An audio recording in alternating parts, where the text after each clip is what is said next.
आयोजक नियोजक आणि समस्त ग्रामस्थांनी मंडळीचं मनापासून हार्दिक हार्दिक अभिनंदन करतो। माझं कीर्तन संत गाडगे बाबा आणि संत गाडगे बाबा आणि बागडे बाबा यांच्या संप्रदायाचं हे कीर्तन आहे। संप्रदाय कीर्तन आणि गाडगे महाराज संप्रदाय कीर्तन हे एका नाण्याच्या दोन बाजू आहेत। दोन्ही संप्रदाय समाजाला सुधारण्यासाठी आणि संप्रदाय वाढवण्यासाठी प्रयत्न करतात। या जगामध्ये एक सत्य राहिलेलं आहे, ती कीर्तनही तेवढं सत्य राहिलेलं आहे। आणि आता आपल्या कीर्तनाला आपण सुरुवात करणार आहोत। माझ्या कीर्तनाचा विषय आहे धनी कुंक वाचा। धनी कुंक वाचा यूट्यूबला टाका। थांब तू काय कीर्तनाला सुरुवात करण्यापूर्वी जग सध्या तिसऱ्या महायुद्धाच्या उंबरठ्यावरती आहे। संपूर्ण जगामध्ये अनेक गोष्टींची टंचाई सुरू झालेली आहे। घराघरात गॅस मिळत नाही, गाड्याला तेल मिळत नाही। हे युद्ध लवकरात लवकर संपावं आणि जगाला शांतता मिळावी अशी आपण परमेश्वराची ज्ञानेश्वर महाराज चरणी आणि विठ्ठल महाराज विठ्ठलांच्या चरणी विनंती करून आपण आपल्या कीर्तनाला सुरुवात करणार आहोत। तत्पूर्वी या गावचे थोर संत ज्याला ज्ञानेश्वरी संपूर्ण पाठांतर होते असे स्वर्गीय रामजी महाराज बुवा यांच्या आत्म्याला शांती लाभो असे परमेश्वराची प्रार्थना करून आपण कीर्तनाला सुरुवात करू। माझा विषय आहे धनी कुंक वाचा।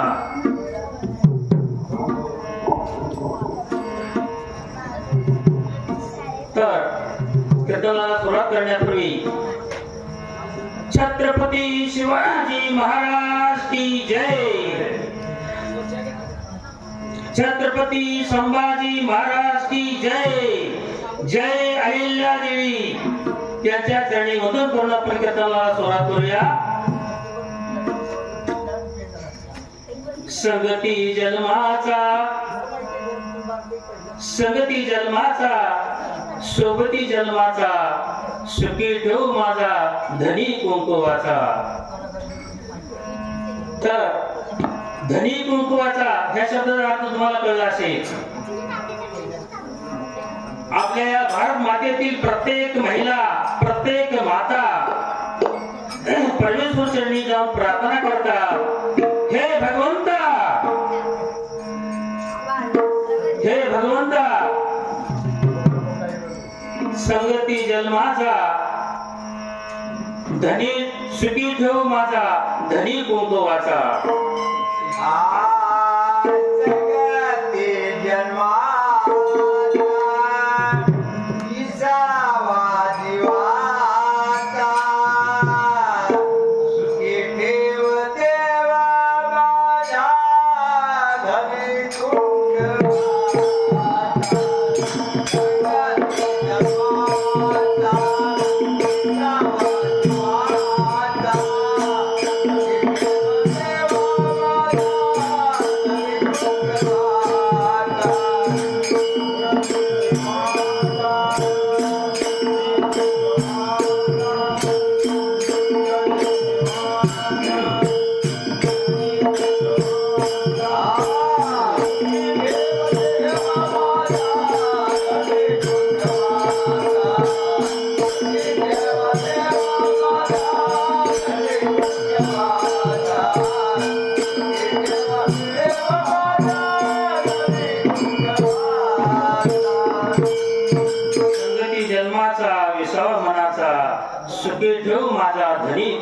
देवाचा. प्रत्येक महिला भारतीय हे देवाकडे जाऊन मागत असते.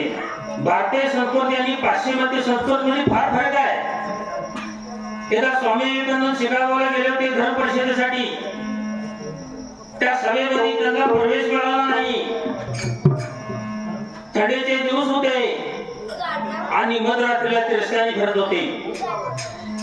तिसऱ्या मजल्यावर एका महिलेने त्यांना पाहिलं आणि आपल्या शिपायाला पाहून त्यांनी बोलावून घेतलं. स्वामीजी रूम मध्ये आले. त्या महिलेने तिच्याकडे पाहिलं आणि स्वामीजीला सांगितलं, स्वामीजी काय तुमचं देश, काय तुमचं सौंदर्य, हे पाहून मी भारावून गेलेले आहे. मी अमेरिकेमध्ये एक तरुण महिला आहे. स्वामीजी मी तुम्हाला विनंती करते, तुमच्यापासून तुमच्यासारखा एक मुलगा द्या मला. थोड्या काळात तुमच्यासारखा आवाज आला पाहिजे. एक मुलगा मला द्या.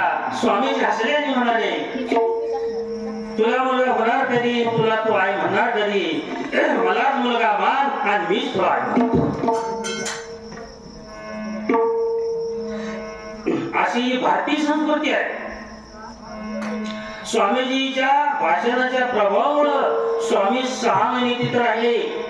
एके दिवशी सकाळी मॉर्निंग वॉकसाठी रस्त्याने जात असताना एका स्मशानभूमीच्या कडे चालले होते. तिथे एक महिला आपल्या साडीच्या पदरानं थडग्याला वार घालत होती. स्वामीजीला वाटलं माझ्या देशामध्ये वर्धा महिलांचा मला अभिमान वाटतो. भारतामध्ये सत्यपतिव्रता माऊली आहे, पण अमेरिकेमध्ये सुद्धा आहे. त्या माऊलीचं दर्शन घ्यावं म्हणून स्वामीजी त्या स्मशानभूमीत गेले. स्मशानभूमीत गेले आणि त्याला म्हणाले, माता मला माझ्या देशाचा अभिमान होता, पण अमेरिकेमध्ये सुद्धा सत्यपतिव्रता महिला मला पाहायला मिळाली म्हणून मी तुमचं दर्शन घ्यायला आलो. तुम्ही तुमचा नवरा मेला असताना सुद्धा तुम्ही थडग्याला वारा घालताय. ती बाई हसली आणि म्हणाली, स्वामीजी तुमचा अंदाज चुकला. मी पतिव्रता महिला म्हणून मी त्याला वार घालत नाही. आमच्या देशाचा नियम आहे, नवरा मेल्यानंतर त्याचं थडगं वाळल्याशिवाय दुसरं लग्न करता येत नाही म्हणून मी वार घालते. लवकर थडगं वाळावं, दुसरं लग्न करावं म्हणून मी वार घालते. भगिनीनो, भारतीय संस्कृती आणि पाश्चिमात्य संस्कृती यामध्ये फरक आहे. एकदा ब्राह्मणाने गाठ मारून लग्न केलं की भारतीय नाड आपल्या नवऱ्याला पती म्हणून त्याच्याजवळ नांदत असते. पण आपल्या पाश्चिमात्यामध्ये असं नाही. सकाळी एक वेगळा, दुपारी वेगळा, संध्याकाळी तिसरा, मध्यरात्रीला भरतास. तिथं संस्कृती नाही. म्हणून भारतीय महिला प्रत्येक देवाला गेल्यानंतर मागणी करतात. काय मागणी करतात पहा. महिलाला मी हात जोडून विनंती करतो, देव देवळात नाही, देव ग्रंथात नाही, देव कीर्तनात नाही. प्रत्येक महिलेचा देव हा त्याचा पती आहे. पतीची सेवा करा. अहमदनगर जिल्ह्यामध्ये नीट लक्ष द्या, तुम्ही ऐकलं असेल, अहमदनगर जिल्ह्यामध्ये मांडवगड नावाचे एक गाव आहे. या मांडवगड गावामध्ये एक सत्यपतिव्रता शांडिल्य नावाची एक महिला राहत असते आणि त्याच्या मोठ्या बहिणीचं लग्न झालेलं असतं. त्याच गावात गेलेले असते आणि शांडिल्य लहान असते. आपल्या बहिणीला भेटण्यासाठी एके दिवशी जाते. भेटण्यासाठी गेली. दोघी बोलत बसल्या होत्या आणि एवढ्या मोठ्या बहिणीनं आपलं दोन्ही हात या हातावर हात धरून सोडले गेलं आणि मोठ्या बहिणीचे हात काळे झाले. शाळेने विचारलं, काय ग ताई, तुझे हात काळे झाले? तिने सांगितलं, बाई तुझ्या झोपडीला आग लागली होती, ती मी विझवली. शाळेला म्हणजे काय तर सांगायला, झोपडी कुठं, हा कुठं, तू कुठं, काय तर सांगायला, जाऊन बघू नये. शाळेला पळत गेली तर तिची आतवर झोपडी जळली होती. ती परत आली. ते विचारलं, ताई तुला हे कसं जमलं? ते सांगितलं त्याला पतिव्रता व्हावं लागतं. काय व्हावं लागतं? पतिव्रता. मग त्यांनी विचारलं पतिव्रता होण्यासाठी काय करावं लागतं? ते सांगितलं नवरा करावा लागतो. ते म्हणजे मग माझं लग्न झालं नाही. मग तिने सांगितलं श्रावण सोमवार उद्या शेवटचा आहे, आहुष आहे. तो मध्यरात्रीला शुचिरभूत स्नान करून महादेवाच्या देवळात जा आणि महादेवाची पूजा कर. आणि पूजा करून येत असताना जो तुला पुरुष दिसतो त्याच्या गळ्यात तू माळ घाल. आणि शाडीला शुचिरभूत स्नान करून देवळात गेलेले आहे आणि देवळात जाऊन ते देवाची पूजा कशी करते बघा. त्या समूह महादेवाची ती पूजा करते. हे भगवंता, मी अंतःकरणापासून तुझी पूजा केलेली आहे. मला पती मिळू दे, मी पतिव्रता होणार आहे. पूजा करून बाहेर आली आणि त्यावेळेला एक महारोगी कुणीतरी मला भिक्षा द्यायचं म्हणून रांगत त्या देवळात बसला होता. तिच्या हातापायची बोटं जळून गेली होती, नाक झडलेलं होतं, सर्व अंगाला धुकं झालेली होती, त्यातनं पो आणि पेढे खाली गळत होते. ती येऊन बसत होत. नेम काय होता? पूजा करून बाहेर येताना जो पती पुरुष तिला दिसेल त्याच्या गळ्यात माळ घातली. शाडीला बाहेर आले, तो दिसला आणि पळत जाऊन शाडीला माळ घातली आणि त्याला सांगितलं आजपासून मी तुमची पत्नी, तुम्ही माझा पती. ती म्हणला मी महारोगी आहे, तू एक राजाची मुलगी आहेस, ते कसं शक्य आहे? मी स्वीकार केलेला आहे, माझ्यात बदल होणार नाही. तुम्ही माझा पती, मी तुमची पत्नी. तिने त्याला उचललं मुलासारखं आणि त्याच्या झोपडीत गेली आणि तिची सेवा करू लागली. दररोज त्याला आंघोळ घालणं, तिच्या अंगातला पो बाजूला काढणं, किड्या कोंबडीच्या पकांना बाजूला काढणं, त्याला जेवण घालणं, तिची सेवा करणं. ती अंतःकरणापासून ती पती म्हणून सेवा करत होती. 6 महिने झाले, त्याच्या अंगात जरा रक्त आलं, रक्त. आणि त्याने सांगितलं शांडीला मला जरा गावात फिरून आण, मला गावात जायचं आहे. शांडीलाने एक टोपली आणली आणि ती जोकमार बसतात बघा, जोकमार तसा त्याला टोपलीत घातला आणि पूर्ण मांडवगाव गाव फिरून आणलं.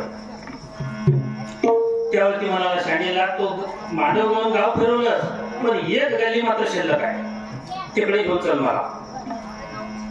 शाडीला त्या गलीत गेली. भगिनीनं सांगतो का, ती गेली वेशा दिली होती, वेशा.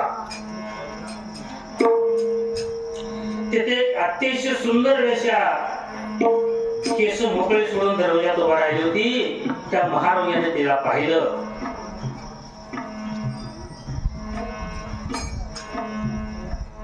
गल्लीत फिरून झाल्यानंतर शाडीला त्याला आपल्या रूम मध्ये गेलं आणि ती गपचिपच बसलं, बोललं ना, खाई ना, काहीच करणार. शाडीला विचारलं काय माझं चुकलं काय? नाही म्हणला शाडीला, पती म्हणून तू माझी सेवा केलीस, तुझ्यासाठी पती मिळणं हे माझं दुर्भाग्य आहे. चांगली पत्नी तुम्ही मला मिळालीस, पण मी तर काय करू? तो वेशा गेली ते फिरून आणत असताना दरवाजात उभा राहिलेली बाई मी पाहिली आणि माझी इच्छा झाल्या, एक दिवस मी तिच्या रूम मध्ये जाऊन मी माझी इच्छा पूर्ण करणार आहे. शाळेला म्हणजे एवढंच बस, ठीक आहे, मी तुम्हाला हे काम पूर्ण करते. त्या दिवसापासून शाळेला रोज त्या वेशेच्या दाराजवळ 3 वाजता झाडून काढून पाणी भरून साडा मारत होती. 6 महिन्यांनी काम त्याने केलं. त्या वेशानुसार केला. कोण मी सगळ्या गावाची भान म्हणते, तो कोण येते आणि माझा दरवाजा साफ करते, सडा मारते, एक दिवशी बघा म्हणून ती जागी राहिली तर शाडीला होती आणि ती बाहेर आली. म्हटली आता शाडीला तो सतीपती वरता, मी सगळ्या गावाची घाण आणि तू कशाला ठिकाणी ते सांगितलं बाई माझे काम आहे तुझ्याकडं, माझ्या नवऱ्याची अशी इच्छा केली तुम्ही पूर्ण करणार का? ते सांगितलं का हा धंदाच आहे माझा, घेऊन ये, पण त्याला महारोग आहे, असू द्या त्याला घेऊन ये. आणि अमावस्येच्या रात्री टोपलीत घालून ती घेऊन चालली होती. त्याच वेळा त्या गावात काय घडलं होतं बघा, राजाच्या राजवाड्यामध्ये चोराने चोरी केली होती. सोनं, माणिक, मोती, रत्न सगळं गोळा करून चोर पळून चालले होते. शिपाई पाठीमागे लागले. आणि शिपाईने आता ओळखलं आपणाला गेल्यानंतर राजा फाशी देतोय सापडल्यावर तिने ती सर्व नेलं त्या मांडव ऋषीच्या आश्रमात टाकलं. शिपाई गेले, मांडव ऋषीचा आश्रम चेक केला, पुरावा सापडला आणि मांडव ऋषीला बेड्या घालून राजाच्या समोर गेलं. आणि राजाने सांगितलं सुळावर द्या या गोसाव्याला. त्या गोसाव्याची काय चूक होती का? सूळ रवला गेला, गोसाव्याला तिच्यावर बसवलं. तो सूळ कसा होता? लाकडाचा होता, वरचं टोक सुईसारखं बारीक होतं आणि तिच्यावर माणसाला बसवून त्याला पाया धरून खाली ओढत होते आणि डोक्यातून ते सूळ वर यायला पाहिजे, त्याला हालहाल करून तो गेला पाहिजे. त्या मांडव ऋषीला सुळावर चढवलं आणि मध्यरात्रीला ही पाठी घेऊन त्याला त्या वेशाकडे चालले होते. जाता जाता त्या पाठीचा धक्का त्या मांडव ऋषीच्या पायाला लागला. त्याला वेदना झाल्या आणि त्याने विचारलं कोण आहे तो? मी शाणेला आहे. डोक्यावर कोण आहे? माझा पती आहे, महारोगी आहे. तिच्या पाठीचा धक्का माझ्या पायाला लागून मला वेदना झालेले. मी मांडव ऋषाचा शाप देतो की तुझा नवरा देश सोबताच मरण पावे आणि तू विधवा होशील. ते सांगितलं महाराज माझा पती महारोगी आहे, त्याला जर तुम्ही शाप देऊन मारलं तर मी विधवा होईल, मला वो शाप द्या. त्याने सांगितलं अजिबात मिळणार नाही, तुझा पती मरणारच. त्याने पाठी खाली ठेवून सांगितलं ऋषी महाराज मी भारतीय नार, मी सत्यपतिव्रता आहे. दिवसोगदा जर माझा पती मरणार असेल तर मी सूर्याला झोपले. एका बाजूला महान तपस्वी ऋषी आणि दुसऱ्या बाजूला सत्यपतिव्रता शांडेला. आणि 3 दिवस सूर्य उगवला. किती पतिव्रता स्त्रीमध्ये ताकद आहे पहा. म्हणून म्हटलेलं आहे धन्य भाग्याचे आहे अनपती तिचा देव.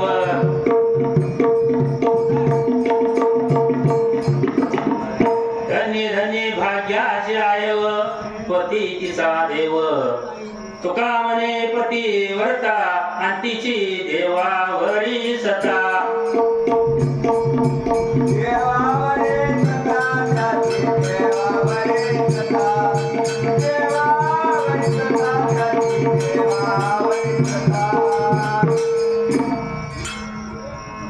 आता बघा किती पत्नी श्रेष्ठ आहे.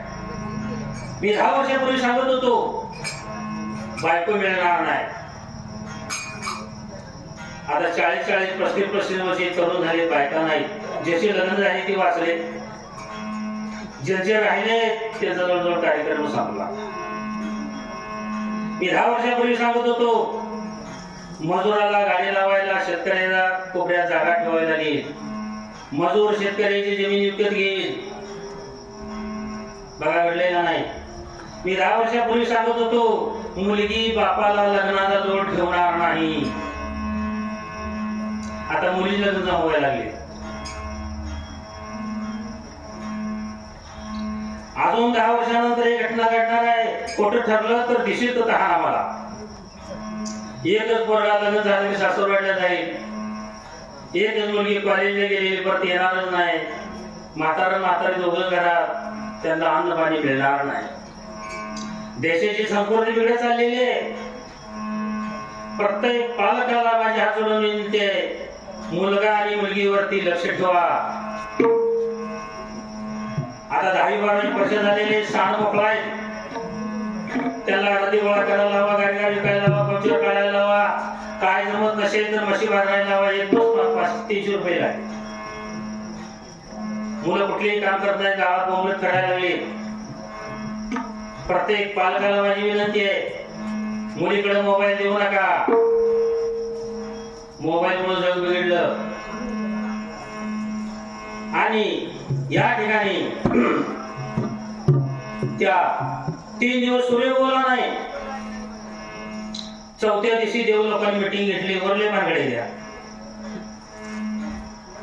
आणि ब्रह्मा विष्णू महेश खाली आले आणि त्या शांडिल्याला भेटल्याने विनंती केली, बाई तुळशीचा शब्द खोटा होणार नाही, तुझाही शब्द खोटा होणार नाही. तू सूर्याला आज्ञा दे, तू होऊ दे, तुझा पती मरू दे, आम्ही त्याला जिवंत करतो आणि त्याला दिव्य रूप देतो आणि भरपूर आयुष्य देतो. शांडिल्याने सूर्याला बोलण्याचा आदेश दिला. सूर्य उगवला, पती मरण पावला आणि देवाने त्याला परत जिवंत केलं आणि त्याला दिव्य रूप दिलं. बघा भारतीय नारीची किती ताकद आहे. मेलेला नवरा तिने जिवंत केला. हे प्रदेशामध्ये असं घडू शकत नाही. मेलेला नवरा त्या शांडिल्याने जिवंत केला गेला आणि त्याला दिव्य रूप प्राप्त झालं. एक बाई साडी काढत होती. साडी मुसळ वर खाली होत होतो. तिचा नवरा अचानक आला आणि तो मला, ए अगं पाणी दे मला. मुसळ वरती गेलो होतो, तिथूच थांबलं. तिने हात सोडला, नवऱ्याला जाऊन पाणी दिलं. तिची आज्ञा पाळली. नवऱ्याचा हातपाय धुतलं, आपल्या पदरात त्याचं पाय पुसलं आणि नवऱ्याला विचारलं, मी माझ्या कामावर जाऊ का? त्याने सांगितलं, जा. तिथे एक विचित्र बाई बसली, विचित्र. ती म्हणाली, बाई कसं काय तुझं मुसळावर उतरलं? तिने सांगितलं, त्याला पतिव्रता व्हावं लागते. मग मी भौतिक म्हणली, मग त्याला काय काय साहित्य आणावं लागते, कुठल्या दुकानात मिळतंय? तिने सांगितलं, त्या दुकानाचं साहित्याची काय गरज आहे? नवऱ्याच्या आज्ञात राहावं, नवऱ्याची सेवा करावी, त्याला आंघोळ घालावी, जेवण घालावं, नवऱ्याला कोणत्या प्रकारचं दुःख देऊ नये. मग ही सोपा म्हणजे मी करते. गेली घरात कळत, ती झोपलो होतं, चादर ओढून काढले, उठ म्हटले, का 4-5 घागरी पाणी घेऊन ये. ते म्हणत झाल्यापासून बाई कधी चांगली बोलली नाही. पाणी आण म्हणत्या, त्यानं 10-12 घागरी पाणी आणलं. त्या बाईनं पाण्यात लाकडं घालून पाणी तापवलं, असं उसळत होतं पाणी. बसा म्हणले पाटावर, पोळतोय म्हणून दांडा असणारा तेही घेतलं. पळीत केलं, त्या अंगावर पाणी होता. अगं अगं अगं मेलो. बोलायचं नाही, मी पतिव्रता व्हायची आहे. दारावरून अंगाला फोडायला दिल्या. भात शिजू घातला, दूध तापवलं, ताटावर बसवलं आणि गरम त्याला खायला घातलं. चमच्यात तोंडात घालतोय पोळला म्हणून. अगं मेलो अजिबात बोलायचं नाही, मी पतिव्रता होणार आहे. आणि त्याला सांगितलं, तुम्ही आता संडासला जावा, मी साडी काढणार आहे. माझा हात वर गेला की तुम्ही मला, ए पाणी आण. तिची संडास आधीच पातळ झाली. ती बाहेर फिरून आलं आणि बायकोचं मुसळावरती गेलं. ते सांगा, ए पाणी दे. तिने ती मुसळावरती सोडलं. मला सांगा, मुसळ धरेल का? मुसळ खाली येते काय? तिने असं बघितलं आणि ती त्या बाईच्या तोंडावर पडली. तसे 4-5 दात रिकामं झालं. तोंडात रक्त येऊ लागलं. बाई उठली आणि ती म्हणली, तुला गरम पाण्याची आंघोळी घातली, गरम खाऊ घातलं आणि मुसळ माझ्या तोंडावर पडून माझं दात उठलं. त्या बाईने घेतली मुसळ हातात. म्हणून एकनाथ महाराज म्हणतात, आबा बाई लय मोठी, आबा बाई लय मोठी, मुसळ घेऊन लागली पाठी. बघा, ती बायको त्याच्या मागे मुसळ घेऊन लागली. असं पतिव्रता होता येते? पतिव्रता होण्यासाठी नवऱ्याच्या आज्ञेत राहावं लागेल. मी स्त्रियांना सांगतो, तुमचा देव देवळात नाही, ग्रंथात नाही, कीर्तनात नाही. आपल्या पतीची सेवा करणं, सासू सासऱ्याची आज्ञा न मोडलं, त्यांची मान खाली न होता देणं, आई वडिलांची मान खाली न देता आपण जर संसार केला तर तो सर्वात श्रेष्ठ आहे, देखणाही चांगला आहे. आता ज्या बायका सासू सासऱ्याला बोलत नाही, आई वडिलांची किंमत होत नाही, मग आता मी बायकांना सांगतो की नवऱ्याची सेवा करा. मग नवऱ्याने काय बाटली हाणून यायचं घराला? बायकोन करावं का सेवा त्याची? आता नवरा बाटली हाणून आला तर बायकोन पायातलं हातात घेऊन भरायला पाहिजे. म्हणून नवराही तसा वागला पाहिजे, बायकोनी तसे वागलं पाहिजे. त्याशिवाय या ठिकाणी संसार चालू शकत नाही आहे. आता या ठिकाणी बघा, दशरथ राजाचा धनुष्यबाण श्रावण बाळाच्या आई वडिलाला लागला. श्रावण वडिलाच्या आई वडिलांनी त्याला शाप दिला. राजा दशरथा, तुला मुले होतील 4, पण तू सुद्धा असा तळमळ मरशील. राजा दशरथा पुत्र चौघे, राजा दशरथा पुत्र चौघे, अनाथ काळी एकही नव्हता. नव्हता अंधकाळी एकही नव्हता, काळी एकही नव्हता, अंधकाळी एकही नव्हता. राजा दशरथाला शेवटी पाण्यापाजाला 4 मुलं नव्हती, 2 वनवासाला गेले, 2 त्याच्या आजोळी गेले.